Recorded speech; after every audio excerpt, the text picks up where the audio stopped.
de vivir 13 años en un mismo lugar y súbitamente que te saquen de esa zona de confort en el que pues eras feliz, la pasabas bien, al menos yo así me la pasaba, a tener que salir del país, cosa que nunca antes había hecho, no había salido del país nunca, llegar al supuestamente país más rico, más desarrollado del mundo. Para mí fue un choque increíble, nunca me había imaginado qué cosa eran Estados Unidos, ni siquiera sabía.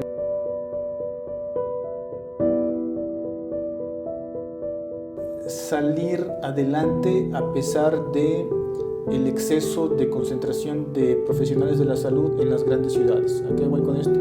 Según los números de la Organización Mundial de la Salud, en México tenemos aparentemente un exceso de médicos y de personal de la salud en las grandes ciudades y un déficit muy grave de personal de la salud en zonas rurales, zonas marginales.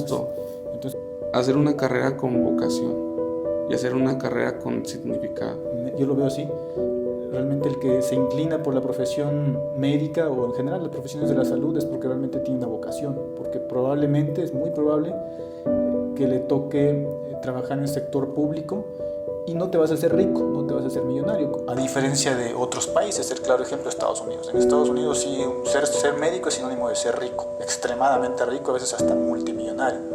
Aquí, en México no sabemos si mañana estaremos acá. Creo que todos deberíamos de vivir bajo ese principio, ¿no? De disfrutar el aquí y el ahora con quien nos toca estar, y si nos toca estar solo, pues también disfrutar la soledad.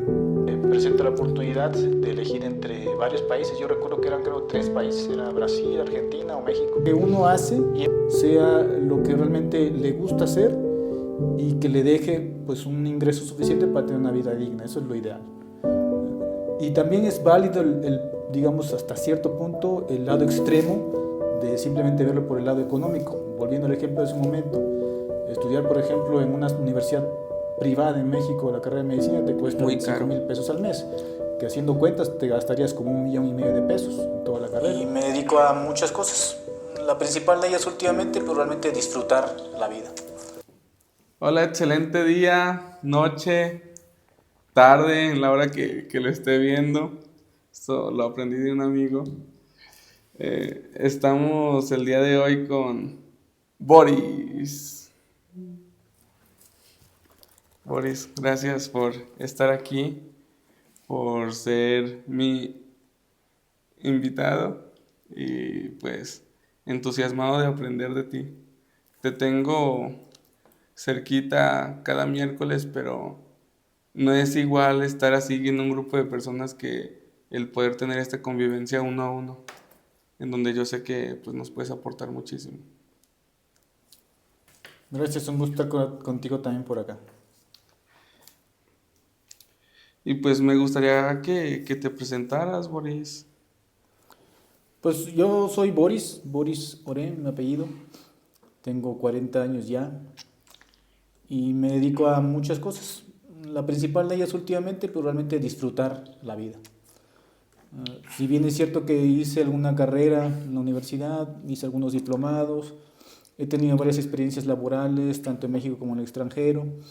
Realmente en un momento yo creo que una persona empieza a dejar de identificarse con la carrera que estudió, el dinero que hace, el lugar donde vive, el lugar donde nace, y empieza simplemente a disfrutar la vida. Entonces yo creo que me podría definir así como una persona que disfruta mucho el momento y el lugar en el que se encuentra actualmente. Excelente, Boris. Mejor presentación creo que no hay o no he tenido la oportunidad de escuchar. Y justamente esta filosofía que tienes del estar aquí, del disfrutar, del no tener ataduras, del ir y venir, pues son de las cosas que hace que yo quisiera que tú estuvieras aquí, que me platicaras y de conocerte más a fondo. Yo sé que eres migrante, yo sé que no naciste aquí en México. ¿De dónde vienes, Boris? ¿Y cuáles han sido los retos de ser un migrante? Yo nací en Perú, en un pueblito al sur que se llama Camaná. Perdón, ahí me crié, pero nací en el norte, en otra ciudad que se llama Chiclayo. Entonces, desde niño yo recuerdo que siempre había sido muy difícil el tener convivencia constante con todos los familiares, con la familia extendida, es decir, con los tíos, con los abuelos, con los primos, porque mi familia nuclear, es decir, mis padres y mi hermano y yo, vivíamos prácticamente aislados ahí en ese pueblito en el sur. Sin embargo, pues viví muy feliz ahí durante prácticamente 13 años. Era un pueblito de cerca de 8.000, 10.000 habitantes, un pueblo en el que la principal actividad económica recuerdo que era la agricultura, principalmente el arroz.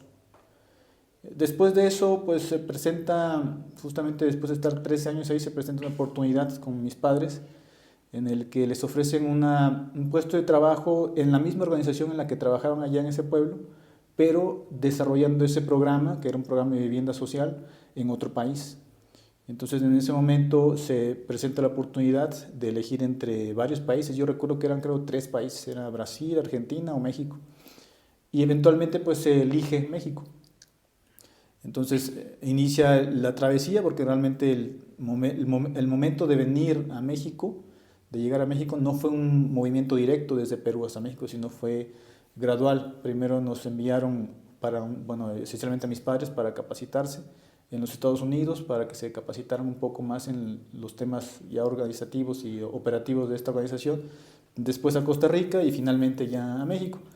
Entonces, realmente fue un proceso, ahora que lo pienso, realmente tranquilo, pero al mismo tiempo transformador, porque de vivir 13 años en un mismo lugar y súbitamente que te saquen de esa zona de confort en el que pues eras feliz, la pasabas bien, al menos yo así me la pasaba, a tener que salir del país, cosa que nunca antes había hecho, no había salido del país nunca, llegar al supuestamente país más rico, más desarrollado del mundo. Para mí fue un choque increíble, nunca me había imaginado qué cosa era Estados Unidos, ni siquiera sabía que era EUA, por ejemplo, que era USA, no sabía qué era, entonces yo no sabía absolutamente a qué íbamos a Estados Unidos, cómo iba a ser ese país. Después de eso Costa Rica y al final pues por último a México. Entonces fue un proceso un poco largo, un poco tedioso, pero a fin de cuentas transformador porque me permitió al menos a mí el enfrentarme por primera vez y a una temprana edad a salir de la zona de confort, ¿no? Y no solamente a salir de la zona de confort del típico, digamos, viajero que nace en una ciudad y se va a otra ciudad que está a 200 kilómetros. Aquí estamos hablando de, creo que son 6.000 kilómetros de Perú hasta México. Entonces no es como me voy y puedo regresar cada fin de semana, ¿no? Como a veces hay personas en cualquier país que viven en un lugar y trabajan en el otro, se van el domingo y regresan el viernes, ¿no? Eso no lo podíamos hacer nosotros. Entonces era decirle adiós a todo, a la familia, a las tradiciones, a los amigos. Y a fin de cuentas el proceso fue, repito, un poco tedioso, un poco doloroso, claro, un poco difícil, pero fue muy enriquecedor y la verdad que fue algo de lo que no me arrepiento. Si se presentara la oportunidad otra vez, yo creo que lo volvería a hacer también.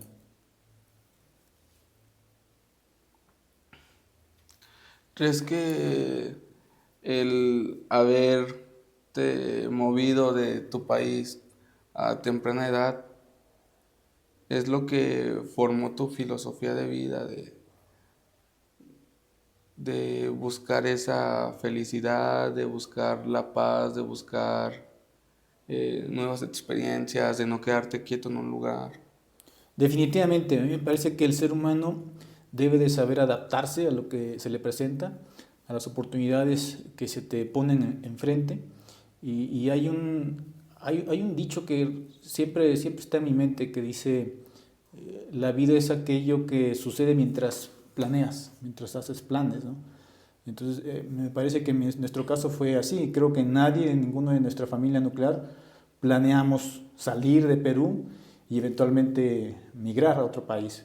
Nadie lo planificó. Entonces, este hecho que fue pues realmente de alguna manera sin plan, nos obligó a tener que adaptarnos a la situación de no tener nadie de la familia más que nosotros, la nuclear, cerca a quien recurrir. Entonces, fue difícil porque pues estábamos acostumbrados a, pues cuando menos una vez al año, en Navidades, en Año Nuevo, ir a visitar a los abuelos, ir a visitar a los tíos, a los primos, a las amistades de siempre, a los amigos que yo tenía en la primaria, en la secundaria.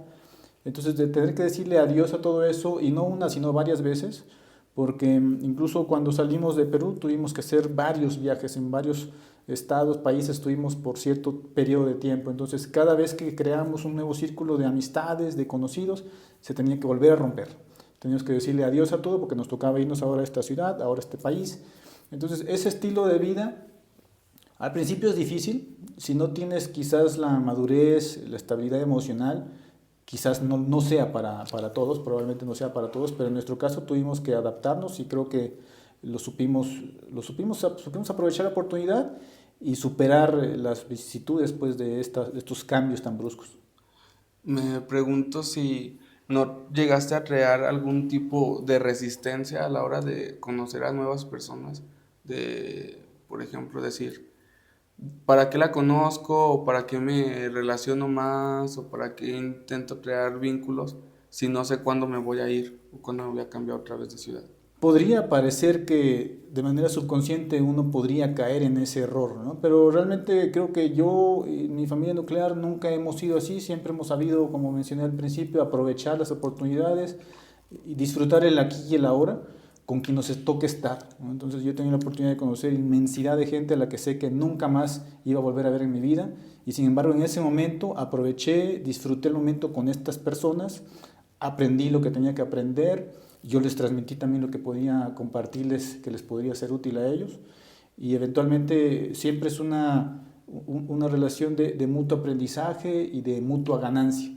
Pero realmente creo que nunca he tenido yo esa manera de ver la vida de para qué me esfuerzo en conocer algo o a alguien si eventualmente lo voy a dejar.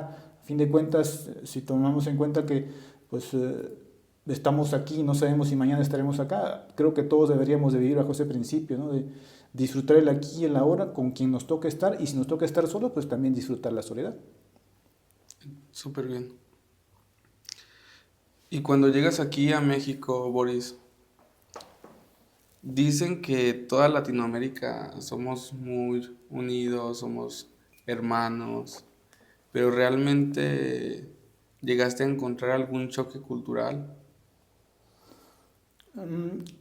Pienso que cada país tiene sus propios dialectos del español, por ejemplo, y esos dialectos a veces podrían ser un poco incómodos para el correcto entendimiento en la comunicación oral o escrita de las personas.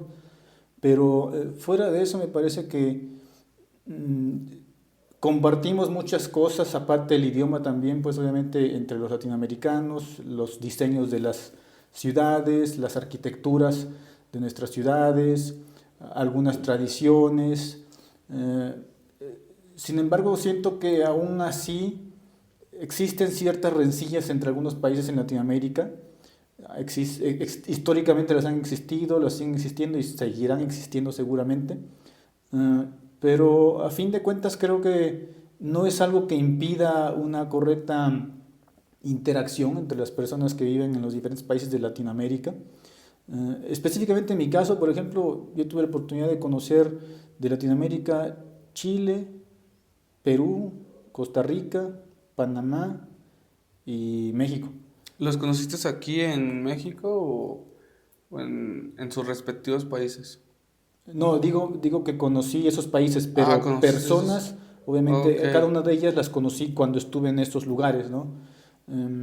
Y pues en general creo que nunca he tenido ningún tipo de problema, porque siempre soy de las personas que trata de siempre pues dirigirse a los demás de un tono siempre muy respetuoso, sin prejuicios y con la mente abierta. Excelente.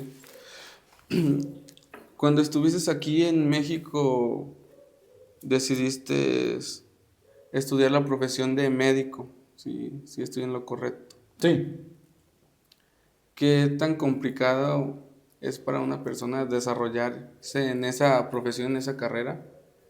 ¿Y cuáles son los retos también a la hora de concluir una carrera así?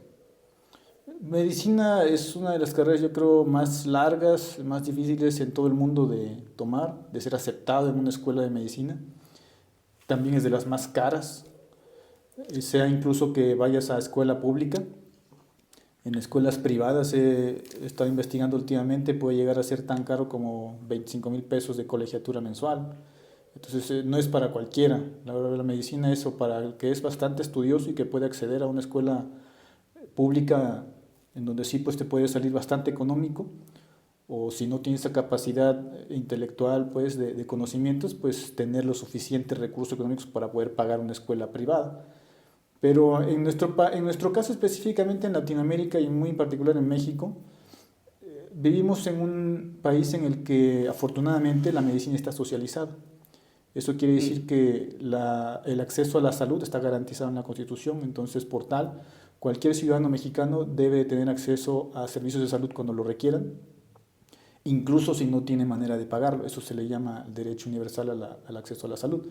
Entonces, partiendo de esa premisa, realmente en México yo lo veo así, realmente el que se inclina por la profesión médica o en general las profesiones de la salud es porque realmente tiene una vocación, porque probablemente, es muy probable que le toque trabajar en el sector público y no te vas a hacer rico, no te vas a hacer millonario, a diferencia de otros países. El claro ejemplo es Estados Unidos. En Estados Unidos sí, ser médico es sinónimo de ser rico, extremadamente rico, a veces hasta multimillonario.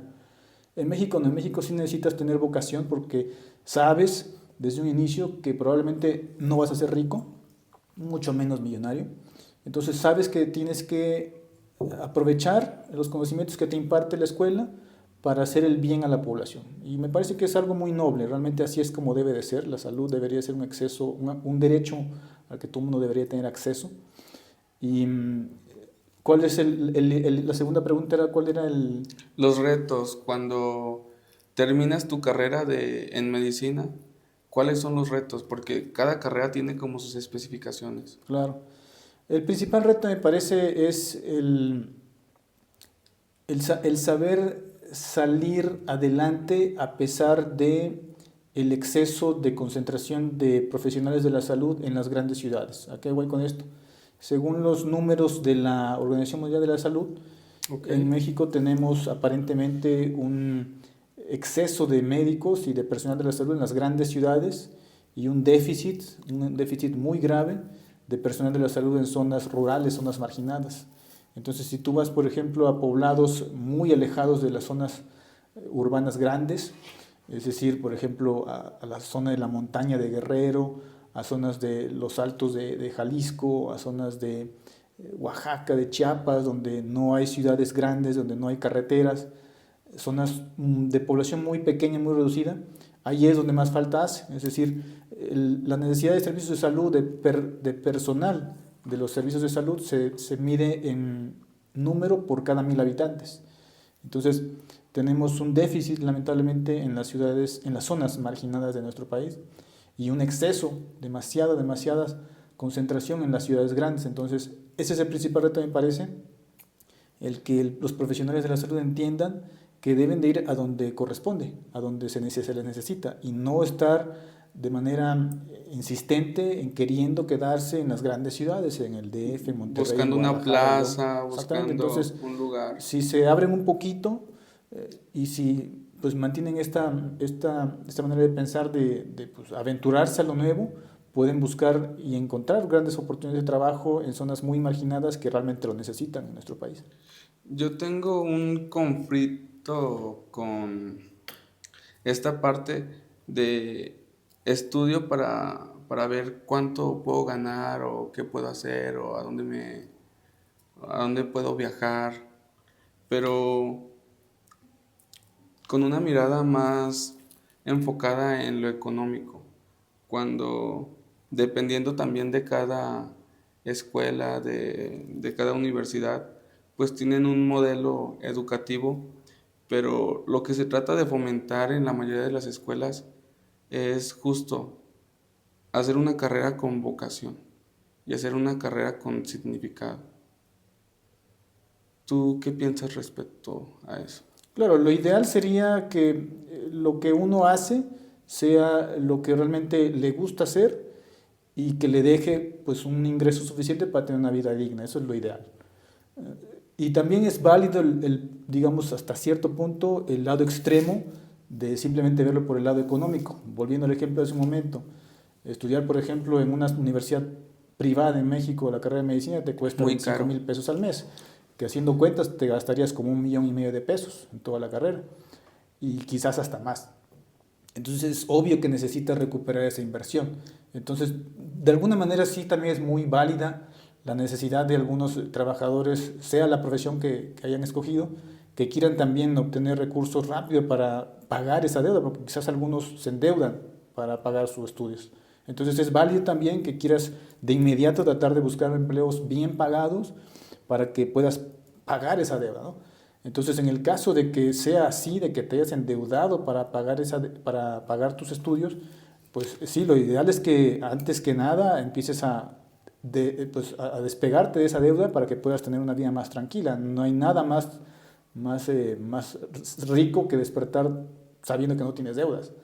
Entonces, lo ideal sí creo que es que hay un correcto equilibrio entre hacer lo que te gusta y que te deje también al mismo tiempo un dividendo suficiente para que tengas un estilo de vida digno. Ahora, también conozco mucha gente que, por ejemplo, se ha alejado completamente de la carrera que estudió y hace otras cosas.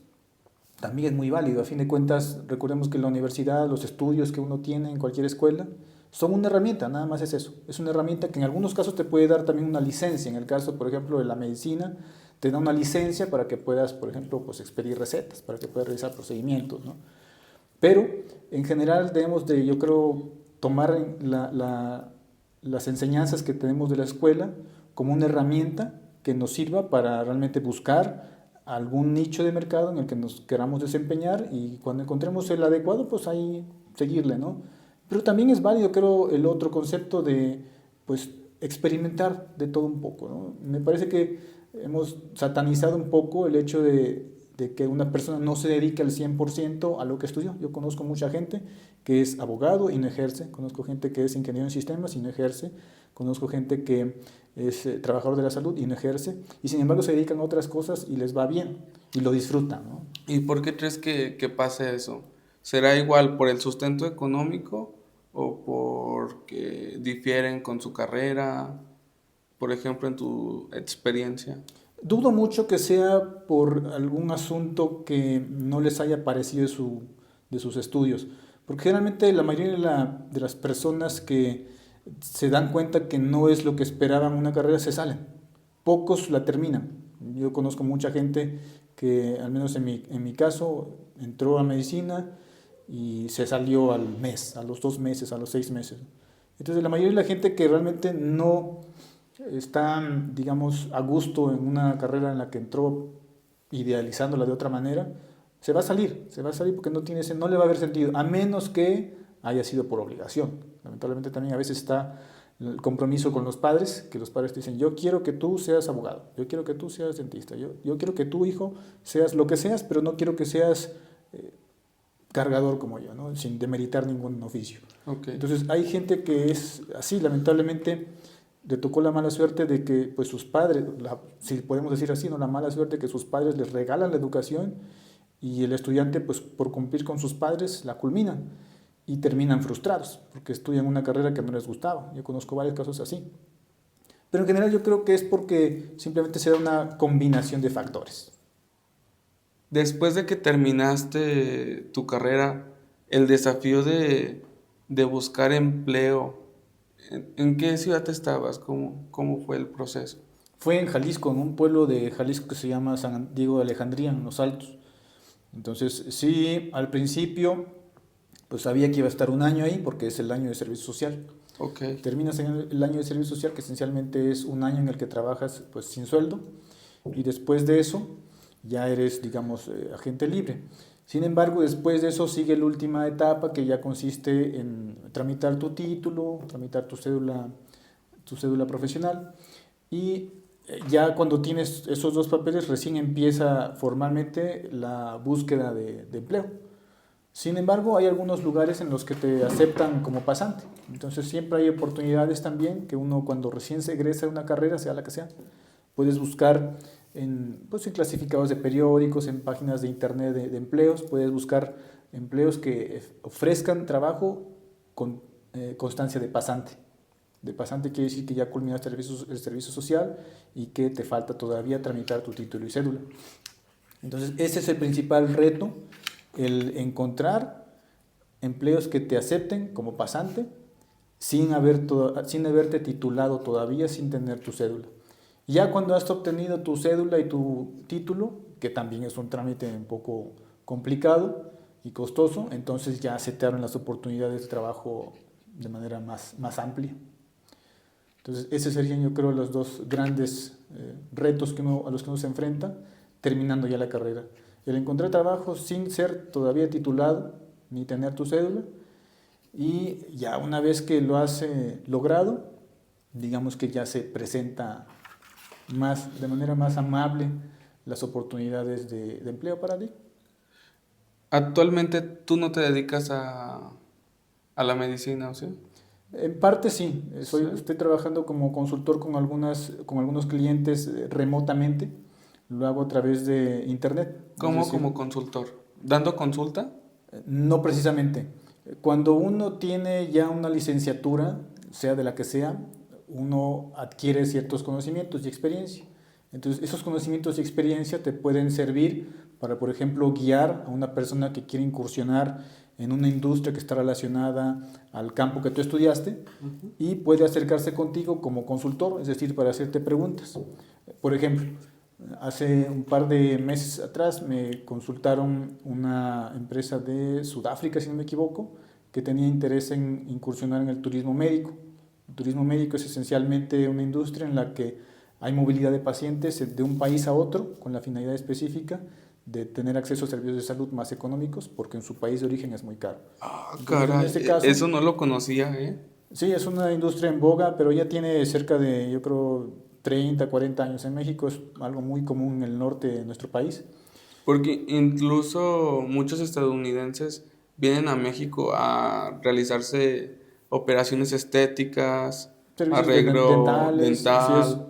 así es, sí, es algo que, Vendría siendo en el mismo nicho, en el mismo tema, sí, el turismo médico es eso, sería exactamente. El turismo turismo médico. médico es el viajero que va de un país, su país de origen, a otro país, con la intención de acceder a servicios de salud más económicos que en su país de origen. En el caso de los norteamericanos es obviamente porque en México es mucho más económico tener acceso a servicios privados de dentistas, servicios privados de cirugías optativas, como por ejemplo cirugías plásticas, etcétera, ¿no? E incluso también al acceso a medicamentos. Algunos medicamentos son más baratos en México que en Estados Unidos también.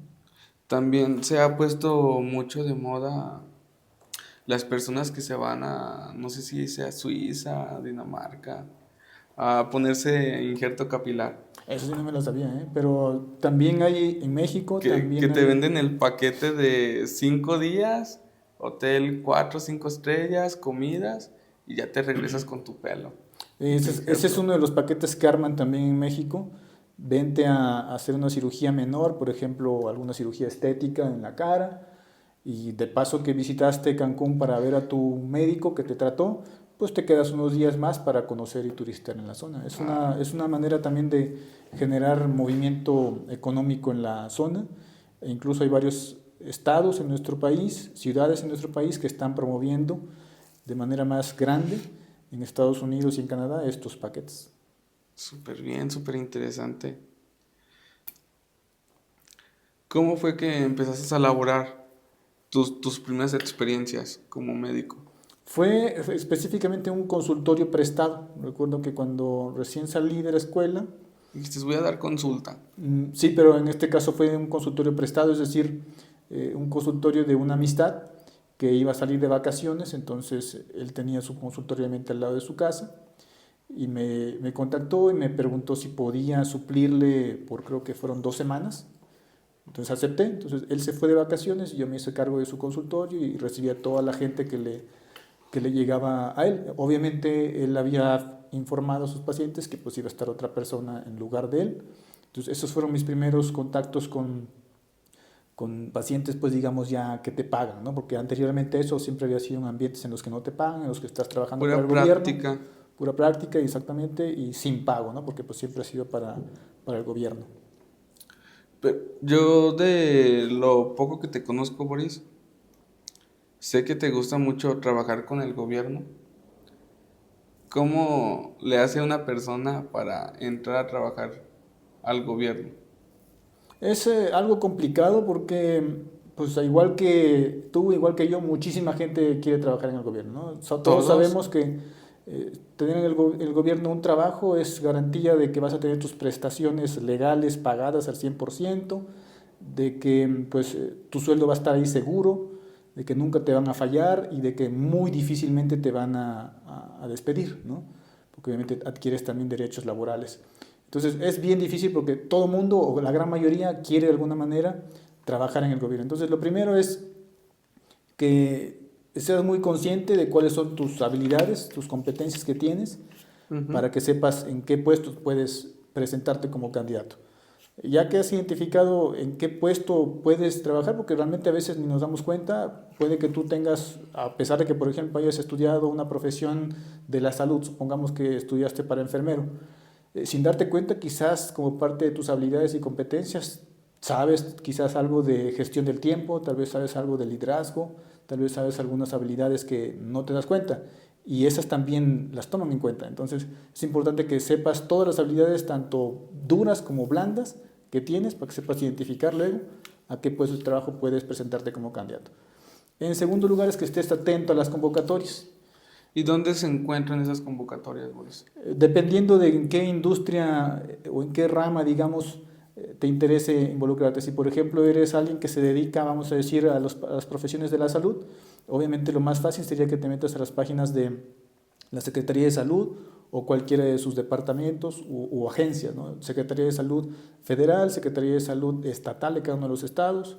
Hay que asegurarse de hacerlo en los dos ámbitos, porque recordemos que vivimos en un país federal, entonces Ujú. hay tanto secretarías de salud estatales como federales y hasta municipales.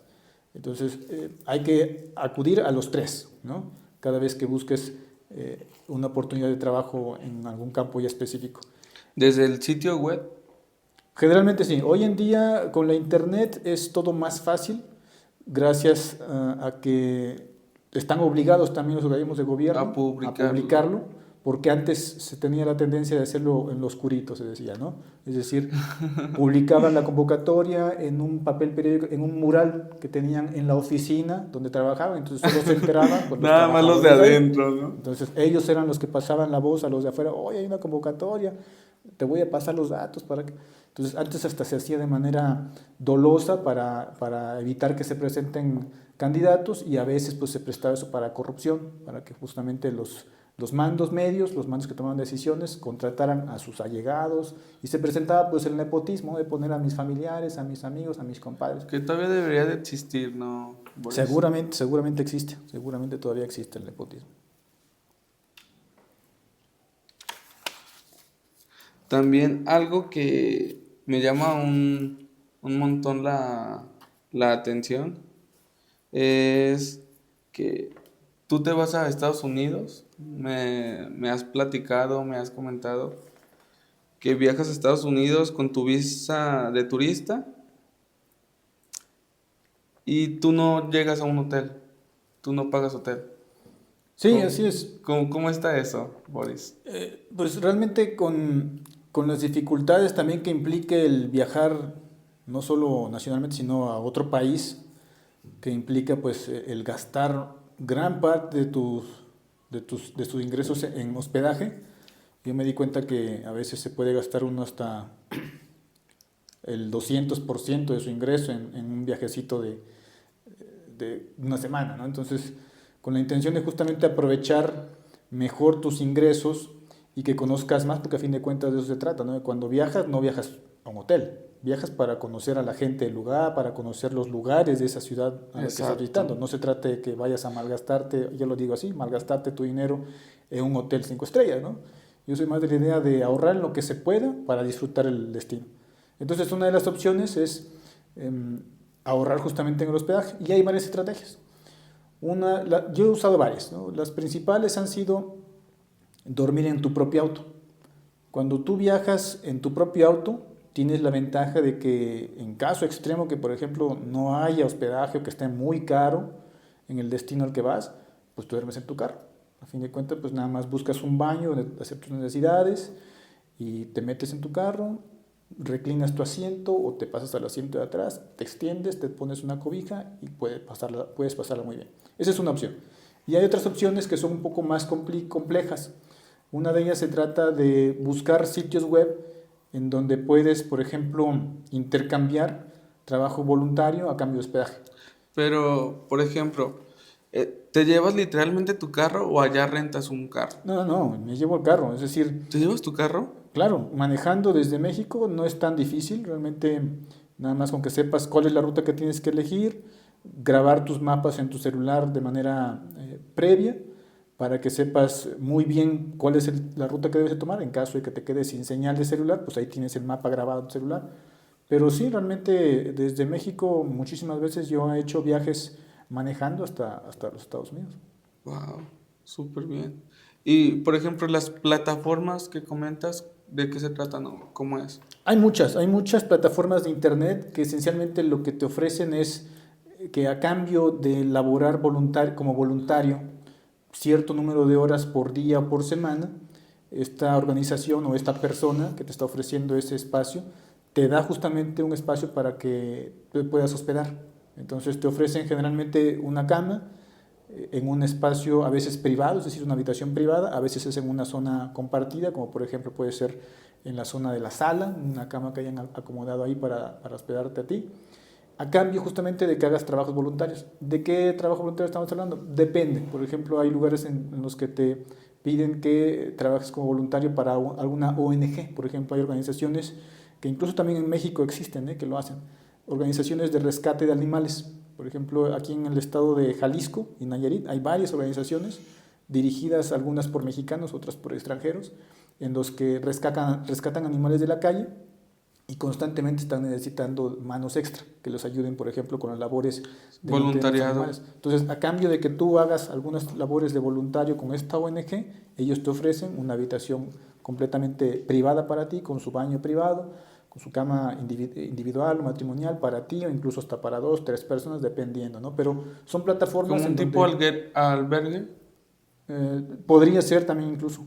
Sí. Bueno, albergues te refieres a los animales. Sí, sí, sí. Sí, como un albergue, por ejemplo, para animales de situación de calle. Ok, qué interesante. Y, por ejemplo, alguna de las actividades que te ha tocado hacer en ese intercambio de servicio o Sí, de de actividad voluntariado, así de se le llama voluntariado. voluntariado? A mí me tocaba, por ejemplo, hacer hasta el momento, me tocó una oportunidad de estar en una propiedad de una persona en la que tenía, creo que era un terreno como de cerca de 2 hectáreas, más o menos, bastante grande. Y me tocaba hacerme cargo de supervisar, digamos, la limpieza de la casa. Había trabajadores en esta propiedad. Me tocaba supervisar las labores de los trabajadores de limpieza que estaban en la casa para asegurarse de que la propiedad estuviera limpia, en buenas condiciones, asegurarse que cada casa, porque la propietaria del terreno tenía varias casas. Una era de ella y otra era de otras personas a las que les rentaba. Entonces me tocaba asegurarme de que cada una de las personas inquilinos de esta señora tuvieran lo que necesitaban, sus servicios estuvieran pagados a tiempo para que nadie tuviera ninguna situación pues de falta de agua, falta de electricidad, falta de internet. En otra ocasión me tocó ayudarle a una señora de la tercera edad a remodelar su casa, le ayudé un poquito a reacomodar su casa, pintar un poquito su casa porque quería venderla para poder hacerse una casa más pequeña, porque me decía ella que ya no podía estar pagando lo que le tocaba pagar de predial de su casa, entonces quería dejar la casa muy bonita para proceder a venderla primero. Para que tuviera más plusvalía. Exactamente. Súper bien. También de las veces que hemos conversado, me has comentado que cuando vas a Estados Unidos, llegas a los clubs de Toastmaster. ¿Cómo es eso? Sí, cuando tú eres socio de un club Toastmasters, tú tienes ya la posibilidad de, incluso si no eres un miembro de un club, Puedes ir como invitado. puedes ir como invitado, así es, a cualquier club en cualquier parte del mundo. Para eso solamente hay que usar la página de toastmasters.org, en donde hay un apartado que dice Busca un club. Entonces, donde tú estés viajando, puedes poner esa ciudad y buscar si hay algún club ahí. Y ahí te va a decir si hay alguno, la ubicación exacta y qué días sesiona. Entonces ya si tú te programas y visitas los clubes que quieras. Entonces yo siempre trato de buscar clubes en las ciudades a las que visito, en cualquier lugar, porque siempre es una experiencia muy positiva, aprendes cosas nuevas de los socios de ese club, aprendes nuevos hábitos, aprendes cosas que pueden servir para tu club original, incluso aprendes cosas que no deberían de suceder en tu club, porque me ha tocado también ver clubes en los que suceden cosas que no deberían de pasar. Y también es una manera práctica de hacer nuevas amistades, porque son lugares amistosos en los que las personas están abiertas a los visitantes, a los invitados, a la interacción y a darles la bienvenida. ¿Y qué es un club Toastmaster para las personas que no conocen lo que es? Toastmasters es una organización internacional de tipo educativo que enseña habilidades tanto de comunicación en público como de liderazgo. Y esto lo hace en clubes que hay en todo el mundo. Son cerca de creo que son más de 15.000 clubes que hay hoy en día, en más de 110 países, si no me equivoco, y son más de 300.000 socios que hay en todo el mundo. Entonces, eso es lo que es Toastmasters, y lo hace a través de clubes. Cada club es independiente, sin embargo, cada club tiene que apegarse a ciertos estándares de calidad que se hace a través de justamente seguir ciertos manuales que Toastmasters nos da. ¿Cómo fue que conociste este tipo de club y qué tiempo llevas radicando dentro de? Yo conocí Toastmasters por un viaje que hice también de turismo a Chihuahua, capital. Eso fue hace, yo creo, 10 años. Hace 10 años estuve en Chihuahua capital y me tocó quedarme en una habitación rentada por una plataforma de estancias cortas de internet con una señora, y esta señora es abogada. Esta señora, pues tuve la oportunidad de convivir con ella, y cuando me invitó a pasar a su despacho, porque es abogada, como mencionaba, me invitó a pasar a su despacho para que me mostrara, creo que algo le pedí de sugerencia por un asunto legal que tenía en esos tiempos. Y cuando entro a su despacho veo en su pared, en su muro, justamente un reconocimiento que decía Toastmasters, encuadrado, muy bonito. Entonces yo sabía que Toastmaster pues es maestro de ceremonias, ¿no? Y que incluso es hasta una marca, pensé que era una marca en un principio, una marca de tostadora de pan. Entonces en ese momento le pregunto a la señora, oiga, ¿qué es Toastmasters? Y me dijo, palabras más, palabras menos lo que dije yo en ese momento. En su momento no le presté atención porque honestamente pues no estaba muy interesado tampoco en lo que me iba a decir, pero me causó curiosidad el nombre de Toastmasters. Me dijo, mira, puedes buscar en internet para ver si en tu ciudad también hay, y me hizo el favor de buscar, y efectivamente encontró que aquí en nuestra ciudad había aparentemente 1 o 2 clubes. Pero no le presté atención en ese momento, regresé aquí a la ciudad, y ya como 4 años después, en el 2017, recordé lo que el señor me había dicho, porque sí estaba entonces ya buscando un lugar en donde podía aprender un poquito más de habilidades para liderazgo y comunicación en público. Y allí es cuando busco en la página de internet, encuentro el Club de León y accedo como invitado, ¿no? Esa vez. Y eso fue en el año 2017. Entonces de esto ya estamos hablando hace pues, 6, 7 años. ¿Y no has dejado el club? No, desde entonces no, siempre he sido un miembro pagado. ¿Para qué sirven las habilidades que se enseñan en Toastmaster? Yo siempre lo categorizo en 2. En Toastmasters te puede servir para mantener y practicar las habilidades que probablemente ya tengas, porque todos las tenemos, o la categoría segunda sería para desarrollarlas en caso de que no las tengas en absoluto. ¿Qué tipo de habilidades, Boris? Son principalmente habilidades blandas, son aquellas habilidades que si bien no se les enseña con una técnica de manera instructiva, digamos en una escuela, aunque sí las hay en algunas escuelas, se necesitan para poder, digamos, lograr una interacción óptima entre seres humanos. Es decir, en tu escuela típicamente pues, te van a enseñar conocimientos técnicos. Por ejemplo, pues, si estudias en la carreras de la salud, te van a enseñar cómo suturar una herida, cómo curar una herida, cómo prevenir que se infecte una herida. Si estudias para, por ejemplo, ingeniería, arquitectura, te van a enseñar cómo hacer los diseños estructurales de un puente para que no se caiga, etc. Pero no te enseña todo lo que está detrás de, ¿no? Por ejemplo, a lo mejor te contratan o te están queriendo contratar para que seas un arquitecto, para que diseñes un puente. Pero ¿cómo realizas la entrevista con el que te va a contratar? ¿Cómo haces la negociación con las personas que te van a proveer, por ejemplo, el material?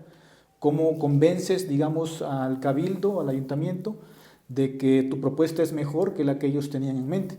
Entonces, eso se llaman habilidades blandas, habilidades que necesitas para interactuar justamente con otros seres humanos y en los que puede que necesites o no necesites tus conocimientos técnicos, pero que sin embargo esas habilidades blandas sí se requieren, porque de lo contrario no tendrías la capacidad de tener una interacción óptima con otras personas y quizás no puedas tener la capacidad de convencer a otros y al mismo tiempo ser lo que se le llama pues asertivo, ¿no? Es decir, convencer a otros respetando sus puntos de vista, pero dejando muy en claro que lo que tú dices es lo que debería de hacerse. Entonces, eso es generalmente lo que aprendes en Toastmasters a través de la práctica, sobre todo a través de la práctica, porque puede que hayan escuelas de oratoria, puede que hayan escuelas de escuelas donde te enseñen, por ejemplo, habilidades de liderazgo, pero nada supera a la práctica. Y en Toastmasters tenemos la práctica como principio fundamental.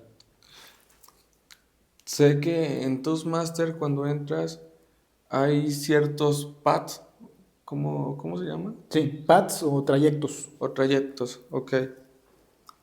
Algunos de los trayectos, ¿cuáles son y cuál es como el camino? Yo conozco que ya has construido y has navegado por algunos trayectos Sí, dentro de los clubs. sí, hay varios paths. Originalmente el programa educativo constaba de 11. Sin embargo, en octubre, noviembre del año pasado hubo unas modificaciones que todavía estamos tratando de entender bien cuáles han sido esas modificaciones, pero esencialmente eran 11 paths que aparentemente se han convertido a solo 6. Y entre esos paths, por ejemplo, hay uno que se llama dominio de las presentaciones. El dominio de las presentaciones es un path enfocado en personas que, por ejemplo, están necesitadas de ser más convincentes cuando usan herramientas del tipo PowerPoint o Ok. presentaciones con diapositivas y que lo hacen de manera frecuente ante clientes, ante contratistas, ante empresarios, etcétera. Entonces, ese es uno de los trayectos que existe en Toastmasters que se llama dominio de las presentaciones. Hay otro pad, por ejemplo, que se llama liderazgo dinámico, hay otro que se llama humor cautivador, ¿no? Este, por ejemplo, de humor cautivador es uno relativamente nuevo. Ese se trata de que aprendas poco a poco, en base a práctica también, las habilidades necesarias para poder dirigirte a tu público o a otras personas con un cierto toque picaresco, un cierto toque cómico, ¿no? No necesariamente que seas un stand-upero, como se dice, ¿no? Pero sí. Sino Un simplemente que comediante. sea un comediante, sino que simplemente seas lo inteligentemente capaz Cautivador, ¿no? para poder darle una chispa de risa a tu manera de expresarte. Entonces, dependiendo de las necesidades que tú tengas, hay un pad adecuado para ti. Para eso justamente Toastmasters al inicio te hace un cuestionario en el que tú, con base en las respuestas que das a ese cuestionario, te sugiere la plataforma cuál es el pad más adecuado para ti. Yo cuando recién entré, lo que más me llamó la atención fue la mesa de trabajo. ¿Nos podrías platicar en qué consiste la mesa de trabajo que realmente su labor es evaluar? Sí, claro. De hecho, también, cosa curiosa, a mí también es de las cosas que más me llamó la atención cuando entré a Toastmasters. Yo originalmente entré a Toastmasters porque desde que yo estaba en la época de la escuela, la preparatoria, incluso la universidad, siempre me tocaba presentar, hablar frente a públicos, ya sea otros estudiantes, ya sea profesores, ya sea público en general, incluso gente de la tercera edad, me tocó también dar algunas clases, algunas pláticas. Y siempre yo trataba de preguntarle a las personas qué les pareció, qué me podían decir, qué hice bien, qué hice mal, en qué podría mejorar. Y lamentablemente siempre me decían, todo bien, felicidades, me encantó. Pero a Ah, mí eres muy bueno. nunca me gustaba esa respuesta, porque sé que quizás, aunque sí era muy cierta, no era lo que buscaba, porque uno siempre busca la mejora continua. Ok.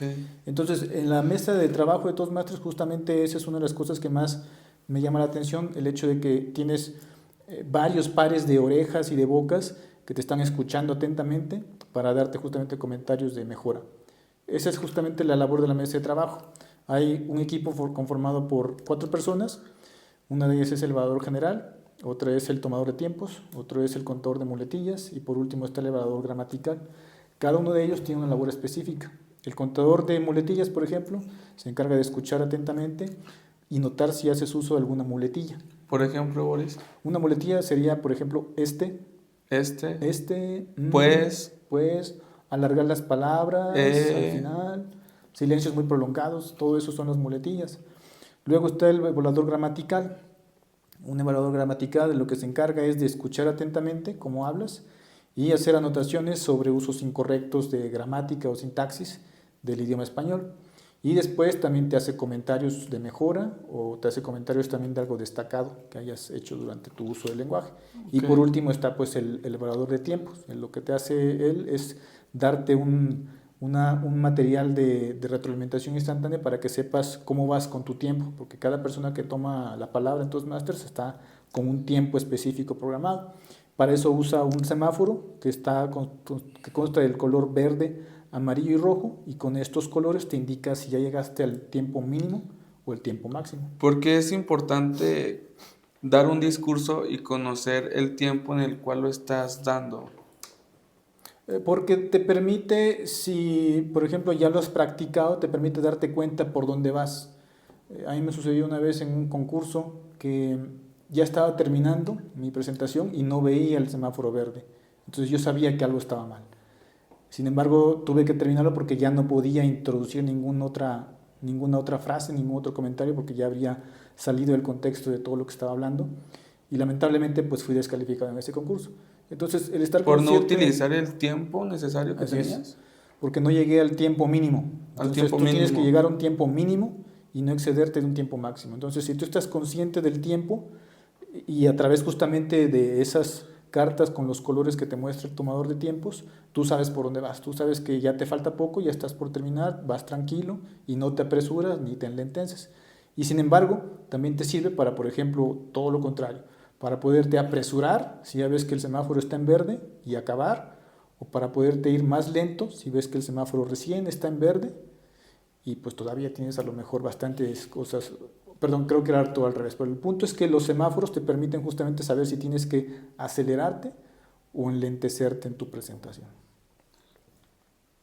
Entonces, como para englobar todo lo que me estás comentando, es una mesa que te da retroalimentación. Sí, retroalimentación es la palabra correcta. Ok. Tengo otra pregunta respecto a Toastmaster, ya que tú ya llevas mucho tiempo ahí, conoces las sesiones educativas. Y pues un consejo para todos bastante útil, que es muy importante esta habilidad de la comunicación.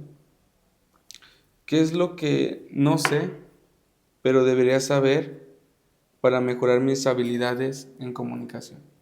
Otra vez, ¿cómo era la pregunta? Dando la gran importancia que tienen las comunicaciones actualmente, el comunicarnos con otras personas en redes sociales, podcasts, videos, conferencias,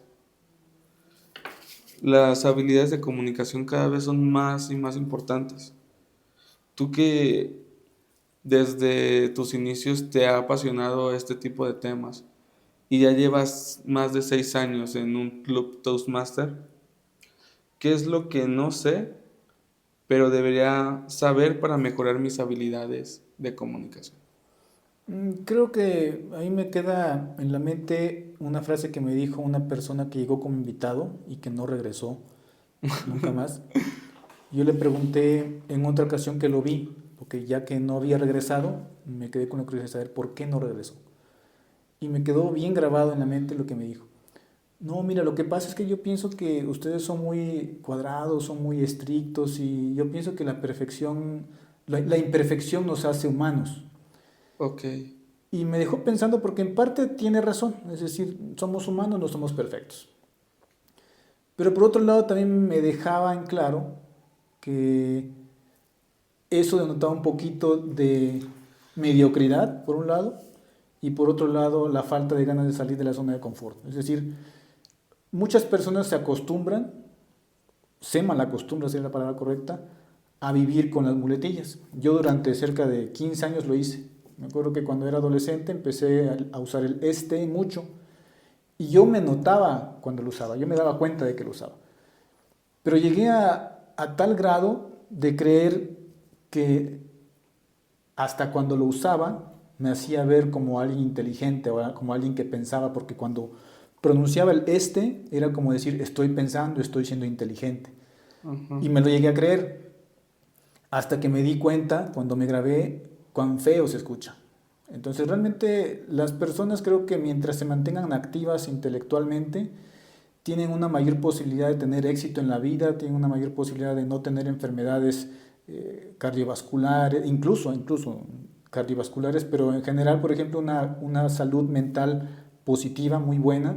Tienen la posibilidad también de evitar enfermedades degenerativas justamente del cerebro, porque si no te mantienes activo, si no mantienes a tu mente trabajando y haciendo lo mismo siempre, de la misma manera, créeme que los años van a pasar, tus células nerviosas, tus neuronas, al no tener actividad adicional, al no tener actividad creativa, empiezan a degenerarse, empiezan a morir. Entonces, las personas que piensan que el continuar con su manera de ser de manera rutinaria y seguir así está bien porque esto los hace humanos, que lo piensen dos veces porque verdaderamente se van a dar cuenta, y de hecho esto ya lo demuestran estudios, se van a dar cuenta que el seguir por ese camino de no querer salir de la zona de confort y quedarse encasillados en donde están, los va a llevar justamente a un declive intelectual rápido. Y lamentablemente hoy en día, con la combinación de sedentarismo, falta de ejercicio y pésima alimentación, es una clave perfecta para tener un resultado fatal. Entonces, creo que eso sería lo más importante, de que si vas a entrar a Toastmasters, no es para que seas perfecto, no es para que seas un orador multimillonario al que contratan en foros internacionales, no, es simplemente para que te mantengas justamente en un estado intelectualmente activo y lo practiques. Y además de eso también, porque en Toastmasters encuentras amistades que seguramente durarán para toda la vida. En mi caso ha sido, muchas de las grandes amistades que he tenido en mi vida y que tengo son justamente gracias a Toastmasters. Excelente, súper bien.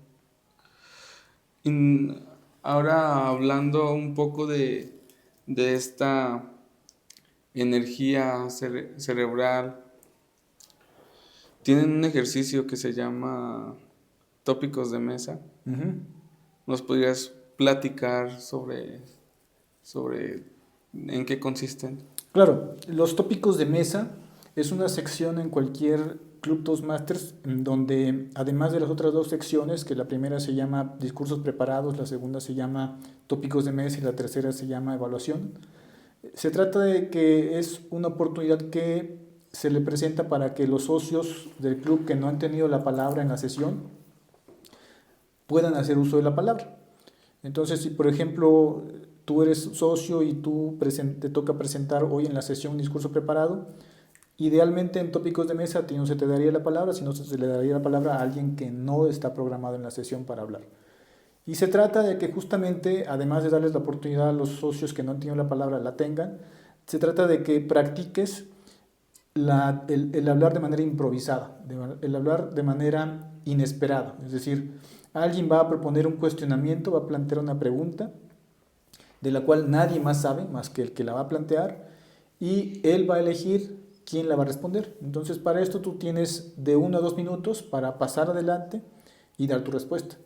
Entonces, el reto aquí es que debes de ser capaz y lo suficientemente hábil para generar rápidamente en tu mente una idea de qué responder y justamente entregar tu respuesta.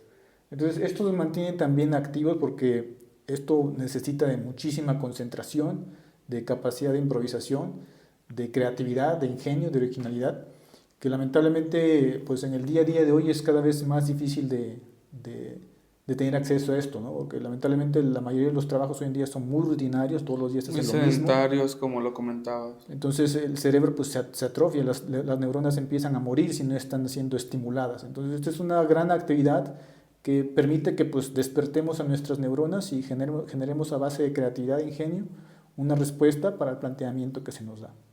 ¿Cómo se crea un club Toastmaster? Primero que nada hay que tener el número de socios suficientes. Para crear un club necesitas 20 socios. Entonces tienes que tener un grupo de 20 personas que están firmemente convencidas De que de que quieren quieren... crear el club. Entonces una vez que ya has conseguido las 20 personas, el segundo paso sería iniciar los trámites, que es a través de la elaboración de ciertos documentos que se tienen que llenar y enviar a la sede internacional que está en Estados Unidos. Y una vez que se ha hecho esto, también se tiene que hacer el pago de la inscripción del club. Es un pago que se hace una única vez para crear el club. También lo ideal es que este club nuevo reciba la asesoría de un socio experimentado de otro club. Estos se les llaman mentores, que son los socios que ayudan los primeros 6 meses de vida de este club recién formado. Y durante todo el proceso de creación del club, antes de su inauguración formal, está otra persona que se llama sponsor o patrocinador. Ese también es otro socio experimentado que ayuda, que viene de otro club, que ayuda justamente en la fundación del club. Entonces son 2 personas, un sponsor y un mentor. Entonces, adicional a esto, pues ya nada más sería la cuestión de elegir un espacio, porque necesitas un espacio Tener físico, una sede. que sea permanente, porque tu dirección va a aparecer en la dirección de toastmasters.org. De manera tal que si una persona está buscando un club en esta ciudad, va a ver esa dirección y va a ir ahí a esa dirección que tú pusiste. Entonces, si tú pones una dirección incorrecta o ya no estás en esa dirección, pues no van a llegar. Entonces, eso es lo más importante, que tengas una dirección que idealmente sea ya permanente. Toastmaster, ¿cuánto lleva existiendo como organización? Acaba de cumplir el año pasado 100 años. 100 años ya. Y nos comentas que está en muchos países. Sí, son cerca de, creo que el último registro eran como 110, 115 países, más o menos. ¿Algunas personalidades destacadas que hayan pasado por algún club Toastmaster?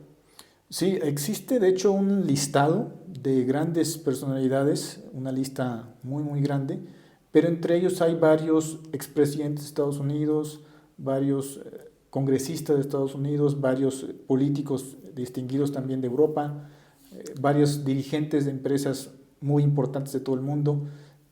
Incluso también en nuestro país, en México, hay varios políticos también que han surgido de clubes Toastmasters. Hay un club, de hecho, que creo que es de uno de los partidos de México, creo que del color azul, para no decir nombres. Ah, ok. Creo que ellos tienen un club, si no me equivoco, en el estado de Aguascalientes, tienen un club por allá. Entonces, hay también un club, creo, de los del color naranja. También tienen ellos un club institucional, es decir, un club que solamente es cerrado para ellos, porque un club puede ser abierto y puede ser cerrado. Eso no lo sabía. Sí, un club abierto es abierto para todo el público y cualquiera puede llegar como invitado. Un club cerrado es solamente para los que crearon el club designen que pueden acceder. Pero dentro de las mismas reglas y formato de Toastmaster. Ah, claro, todos tienen que seguir exactamente los mismos lineamientos de cualquier otro club. Lo único que está cerrado es el cupo. Sí, es decir, los clubes cerrados pueden tener restricciones, por ejemplo, que te exijan que tengas doctorado, que te exijan que seas miembro del club Rotario, que te exijan que seas algo, ¿no? Que te exijan que hayas culminado cierto número de niveles en Toastmasters, que te exijan que hayas sido DTM. Y ¿Qué es DTM? DTM significa Distinguished Toastmasters, que significa Toastmaster distinguido. Es el mayor reconocimiento que alguien puede recibir en Toastmasters, que es resultado de haber estado varios años en la organización, de haber culminado 2 PATs, es decir, 2 programas educativos completos, de haber tenido varios puestos de liderazgo, tanto en club como en distrito. Y al final de todo esto es un proceso, presentas un proyecto de impacto a la comunidad y obtienes ese reconocimiento que se llama DTM. Entonces, los clubes pueden ser restringidos por algún aspecto que se requiera que el miembro tenga o cerrados cuando, por ejemplo, un club es para una institución. Aquí en nuestro país, por ejemplo, hay clubes de empresas. Hay una empresa que se llama Honeywell, que creo que fabrica electrónicos y es solamente para los empleados de Honeywell. Hay un club también creo que de Microsoft, solamente para trabajadores de Microsoft. Entonces, esas son las 2 maneras de restringir el acceso a un club. Pero fuera de eso, no hay ninguna otra diferencia entre los clubes. Todos tienen los mismos procedimientos, las mismas maneras de llevar a cabo las sesiones. ¿Tener un club Toastmaster es redituable? No, porque realmente Toastmasters es una organización sin fines de lucro, así está registrada en Estados Unidos. Las tarifas que tú pagas a la organización para tu membresía son realmente simbólicas. El club no es un negocio, muchos piensan, yo de hecho incluso lo pensé la primera vez que pisé un club ¿Qué Toastmasters. dijiste? Es una pirámide. Pensé que era exactamente, aquí me van a vender un condominio, un tiempo compartido, algo me van a vender, ¿no? Porque Ahorita acabando la sesión va a salir el mercado. Yo exactamente. vendo esto, yo vendo lo otro. Pues no, ¿por qué? Porque pues me quedé con ese prejuicio de cuando había ido a sesiones de otro tipo, pues que no sabía que eran para ventas, terminaban siendo ventas, porque Ajá. veía personas que tenían una muy buena manera de comunicar, de expresarse, y pues me quedé con la idea de que un gran comunicador, un gran orador es sinónimo de Un vendedor. multinivel, un vendedor de algún producto estrella, ¿no? De algún tiempo compartido. Entonces me quedé con esa idea. ¿Y qué estamos hablando? Se me fue la onda. De que si deja. Ah, sí, Sí no deja. deja. Sí, definitivamente no deja porque no es un negocio, es decir, es una ONG, es una organización sin fines de lucro. Y lo que uno paga a la sede internacional es una cuota realmente módica, una cuota representativa. Es el equivalente a, si no me equivoco, como $70 al semestre, más o menos $80 al semestre, por 6 meses. Entonces, realmente, ¿cuándo vas a encontrar un diplomado, un curso Una que te escuela. cueste eso? En ningún lado, ¿no? Entonces, realmente en Toastmasters absolutamente nadie recibe un peso, nadie, ni los que están en el comité ejecutivo, ni los que son directores de área, directores de división, nadie recibe un solo peso, todos lo hacen de manera honoraria. Voluntariado. Voluntaria. Súper bien. ¿Algo más que debamos conocer de Toastmaster? Pues que realmente creo que hace falta más últimamente iniciativa para visitar, porque hay personas que no se animan, he conocido muchos que no se animan a visitar porque les da miedo ir solos. Yo la primera vez que visité un club lo hice solo y siempre lo he hecho, es decir, no necesito la compañía de alguien para arriesgarme a conocer algo nuevo. Debemos, creo que, de aprender a disfrutar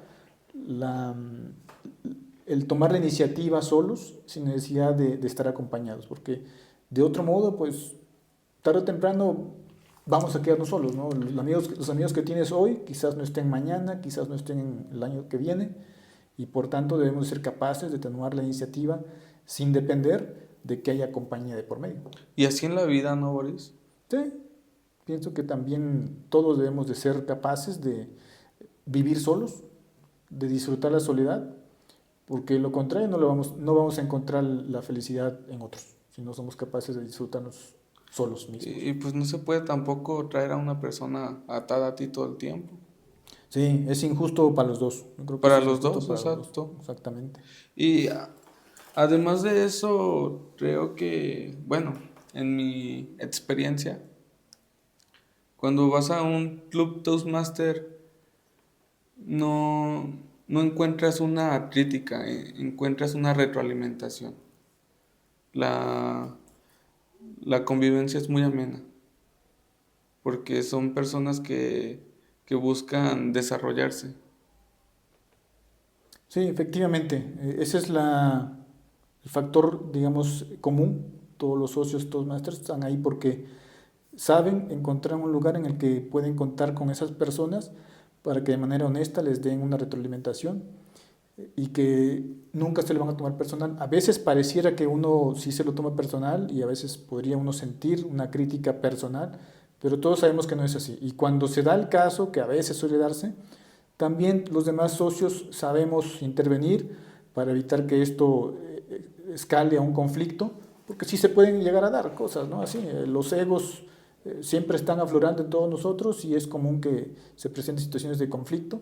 Lo importante es saber identificarlos y desescalarlos, ¿no? Y además también, algo importante también que creo que debí de haberlo mencionado, ser socio de un club Toastmasters es un privilegio, no es un derecho.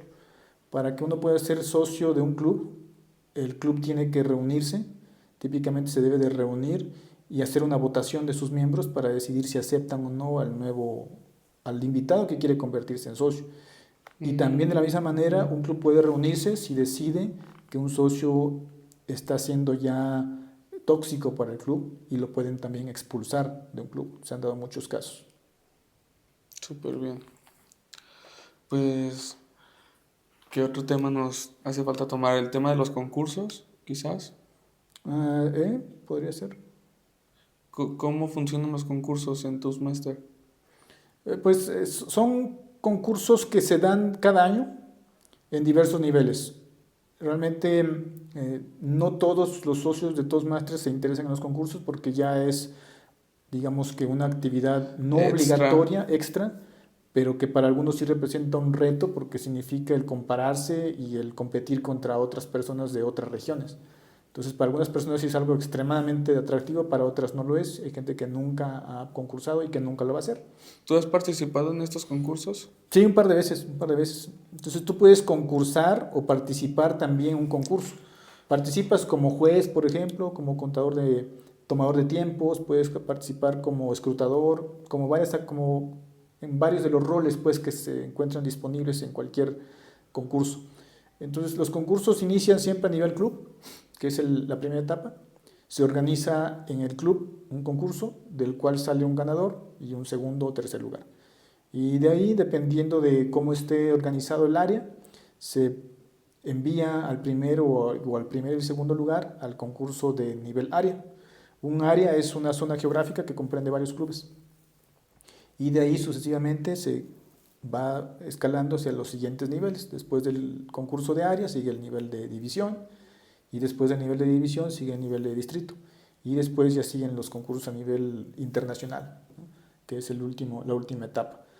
Siempre son experiencias muy interesantes porque aprendes pues otras maneras de expresarse de las personas, conoces nuevas personas, haces nuevas amistades, hay siempre convivio con estas personas a las que conoces en los concursos, porque típicamente suceden en reuniones, al menos estoy hablando de los concursos a nivel distrito, se suceden justamente en reuniones anuales que se hacen a nivel distrito, se les llaman las conferencias de distrito. Entonces son oportunidades muy buenas para conocer personas y otras maneras de comunicar. Excelente, Boris. Pues encantado de tenerte aquí, de aprender de ti, tus consejos de comunicación, conocer más de fondo lo que es un club Toastmaster. Creo que nadie mejor que tú para poder tener estos detallitos, estas experiencias, este conocimiento que tienes acerca de la organización, y también súper interesante pues el camino que has recorrido, estos miles de kilómetros de los cuales estás alejado de tu origen, y un placer tenerte aquí y aprender de ti, amigo. Agradecido también por la invitación, Rodrigo.